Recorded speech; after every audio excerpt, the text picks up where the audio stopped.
Guys welcome back to our YouTube channel. അപ്പോൾ guys നമ്മളൊന്ന് പറയാൻ വേണ്ടി പോകുന്നത് നമ്മുടെ സ്വന്തം ബ്ലോക്സ് ഫ്രൂട്ട്സ് ഗെയിം എങ്ങനെയാണ് ഉണ്ടായത്, എങ്ങനെയാണ് ഇതുവരെ എത്തിയത്, എങ്ങനെയാണ് സംഭവങ്ങൾ എല്ലാത്തിനെ കുറിച്ചാണ് നമ്മളൊന്ന് പറയാൻ വേണ്ടി പോകുന്നത്. അപ്പോൾ നമുക്ക് നേരെ വീഡിയോയിലോട്ട് കടക്കാം ഗൈസ്. അപ്പോൾ ഗൈസ് നമ്മുടെ ബ്ലോക്സ് ഫ്രൂട്ട്സ് ഗെയിം ഉണ്ടാക്കിയത് നമ്മുടെ സ്വന്തം റിപ്പിന്ദ്രയാണ്, അതെല്ലാവർക്കും അറിയാം. പിന്നെ റിപ്പിന്ദ്രയ്ക്ക് ഒരു ബ്രദർ ഉണ്ടായി, ബ്രദറാണ് ഈ ഗെയിമിൻ്റെ അഡ്മിനിസ്റ്റർ. അപ്പോൾ ഗൈസ് ഈ ഒരു ഗെയിം ഉണ്ടാക്കാനുള്ള ആകെ ഒരു കാരണം പറയുന്നത് നമ്മുടെ വൺ പീസാണ്, ബിഗ് ഹിറ്റായ നമ്മുടെ വൺ പീസ് അനിമിയാണ് ഗൈസ്. അപ്പോൾ ഇതൊരു അനിമിയുമാണ്, മാംഗയൊക്കെയാണ്. അപ്പോൾ ഇതിൻ്റെ ഒറിജിനൽ ലാംഗ്വേജ് പറയുന്നത് ജാപ്പനീസാണ്. അപ്പോൾ അത് കാണാത്ത ആരെങ്കിലും ഉണ്ട് എന്നുണ്ടെങ്കിൽ പെട്ടെന്ന് പോയി കണ്ടാൽ അത് സൂപ്പറാണ് ഗൈസ്. ആ ഒരു വൺ പീസ് പറയുന്ന അനിമി സൂപ്പറാണ്. അപ്പോൾ ആ ഒരു അനിമിയാണ് നമ്മുടെ ഈ ബ്ലോക്സ് ഫ്രൂട്ട്സിൽ ഇൻസ്പിറേഷൻ ആക്കി കൊടുത്തത്, നമ്മളുടെ റിപ്പിന്തിലേക്ക് ഇൻസ്പിറേഷൻ ആക്കി കൊടുത്തത്. ഈ ഇങ്ങനെ മറ്റേ വൺ പീസ് അനിമി ഉള്ള മാതിരി ഒരു ഗെയിം വരണം പറഞ്ഞിട്ട് ഇൻസ്പിറേഷൻ ആക്കി കൊടുത്തത് നമ്മുടെ വൺ പീസ് അനിമി തന്നെയാണ് ഗൈസ്. നമ്മുടെ റിപ്പിന്തിലേക്ക് അങ്ങനെ ആക്കി കൊടുത്തത് നമ്മുടെ മറ്റേ അനിമി തന്നെയാണ്. അപ്പോൾ അനിമി കാണാത്ത ആരെങ്കിലും ഉണ്ടെന്നുണ്ടെങ്കിൽ പെട്ടെന്ന് പോയി കണ്ടോ, അത് സൂപ്പറാണ് ഗൈസ്. അങ്ങനെ ഗൈസ് നമ്മുടെ റിപ്പിന്തിരേൻ്റെ ബ്രദറായ ഈ ഗെയിമിൻ്റെ അകത്തിരിക്കുന്ന അഡ്മിനും കൂടിയിട്ട് ഒരു ഗെയിം ഉണ്ടാക്കി ഗൈസ്. അപ്പോൾ ആദ്യം ഈ ഗെയിമിൻ്റെ പേര് ബ്ലോക്സ് പീസ് എന്ന് ഇടാൻ വിചാരിച്ചു. പക്ഷെ വൺ പീസിൻ്റെ ഏറ്റവും ലാസ്റ്റ് പീസാണ്, അത് കാരണം വൺ പീസുകാർ കോപ്പി റൈറ്റ് അടിക്കേണ്ട വിചാരിച്ചിട്ട് ബ്ലോക്സ് ഫ്രൂട്ട്സ് എന്നാക്കി. അങ്ങനെയാണ് ഈ ഒരു ഗെയിമിൻ്റെ പേര് ബ്ലോക്സ് ഫ്രൂട്ട്സ് എന്നായത്.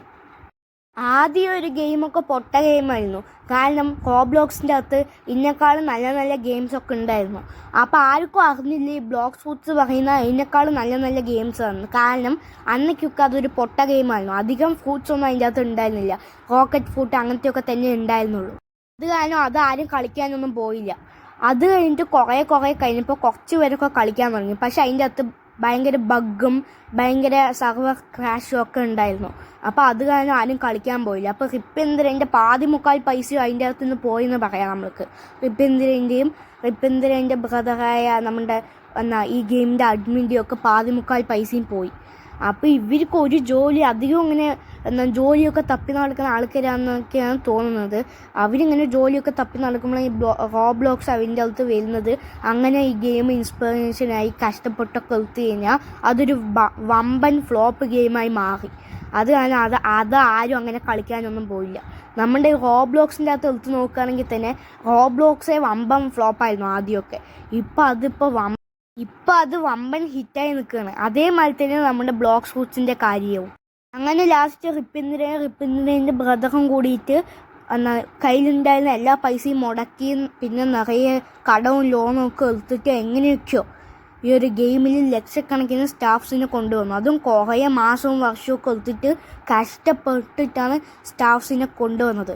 റോബ്ലോക്സിൻ്റെ കാര്യത്തിൽ ഇങ്ങനെയൊക്കെ തന്നെയായിരുന്നു. അങ്ങനെ ഒരു സ്റ്റാഫ്സിനെ കൊണ്ടുവന്നു. രാത്രിയും പകലും ഇല്ലാണ്ട് അവർ സർവർ ക്രാഷ് ആവാണ്ട് നോക്കാൻ പറഞ്ഞു.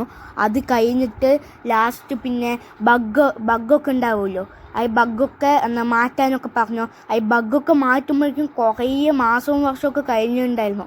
ഇപ്പോൾ നമ്മുടെ GTA 6ൻ്റെ കാര്യം എടുത്ത് നോക്കുകയാണെങ്കിൽ തന്നെ GTA 5 സൂപ്പറായിരുന്നു. പക്ഷേ GTA 6 GTA 5നേക്കാളും സൂപ്പറാക്കണമെങ്കിൽ അതിൻ്റെ ഗ്രാഫിക്സിലാണ് മെയിൻ കാര്യം. അപ്പോൾ ഈ ഗ്രാഫിക്സ് GTA 5നേക്കാളും കൂട്ടണം. അങ്ങനെ ഈ GTA 6 പറയുന്ന ഭയങ്കര റിയലിസ്റ്റിക് മാതിരിയാക്കി. പക്ഷേ അതിൽ കുറേ സർവർ ക്രാഷ് പിന്നെ ബഗ്സ് ഇതൊക്കെ ഉണ്ടായിരുന്നു. ഇതൊക്കെ ഉണ്ടെന്നുണ്ടെങ്കിൽ ഈ ഗെയിം ഹിറ്റാവത്തില്ല, ഫ്ലോപ്പാവും. എത്ര ഗ്രാഫിക്സ് ഉണ്ടെന്ന് പറഞ്ഞിട്ട് കാര്യമില്ല, ഫ്ലോപ്പാവും. അത് കാരണം കുറേ വർഷമൊക്കെ എടുത്തിട്ട് കുറേ വർഷമൊക്കെ എടുത്ത് GTA 6 ഇങ്ങനെ ബഗ്ഗും സർവർ ക്രാഷൊക്കെ മാറ്റിക്കൊണ്ടേ ഇരിക്കുകയെന്ന് തോന്നുന്നു. അത് കഴിഞ്ഞിട്ട് അതൊക്കെ മാറ്റാൻ വേണ്ടിയിട്ടാണ് തോന്നുന്നു ഡിലേ ഒക്കെ ചെയ്തത്. അങ്ങനെ ഫയൽ എന്തൊക്കെയൊക്കെ ആയി എന്നൊക്കെ പറയുന്നുണ്ടായിരുന്നു. അങ്ങനെ ഈ ഒരു ഗെയിം ഉണ്ടാക്കാൻ എത്ര കഷ്ടം പറഞ്ഞാൽ ഈ ഒരു ചെറിയ ഗെയിം ആലോചിച്ച് നോക്ക് എങ്ങനെ ഉണ്ടാവുന്നു. അപ്പം അങ്ങനെ എങ്ങനെയൊക്കെ അവർ ലാസ്റ്റ് ഫ്രൂട്ട്സിൻ്റെ ഒക്കെ പവർ കൂട്ടി. എൻ്റെ കയ്യിലിരിക്കുന്ന ഓരോ ഫ്രൂട്ട്സും എല്ലാ സിറ്റുവേഷനിലും ഹെൽപ്പ് ചെയ്യുന്ന ഫ്രൂട്ട്സാണ്. അപ്പോൾ ഇത് തന്നെയായിരുന്നു ഈ ഗെയിമിൻ്റെ മെയിൻ ഹൈലൈറ്റ് പറയുന്നത്. ഫ്രൂട്ട്സിൻ്റെ പവർ, ഫൈറ്റിംഗ് സ്റ്റൈല്, വെപ്പൺസ്, ഇതൊക്കെ തന്നെയാണ് മെയിൻ ഹൈലൈറ്റും. അങ്ങനെ അവർ കുറേ കോഡിങ്ങൊക്കെ ചെയ്ത് ബഗ്ഗൊക്കെ മാറ്റി സർവർ ക്രാഷ് ആയതൊക്കെ ഡെയിലി മാറ്റിക്കൊണ്ടേയിരുന്നു. അങ്ങനെ ഈ ഒരു ഗെയിം ഹിറ്റായി ഇപ്പോൾ ഇതുവരെ നിൽക്കുകയാണ്. അപ്പം അങ്ങനെ ഈ ഗെയിം സൂപ്പറായി മാറിയതാണ്. വൺ പീസ് പോലെ തന്നെയാണ് ഈ ബ്ലോക്സ് ഫ്രൂട്ട്സും.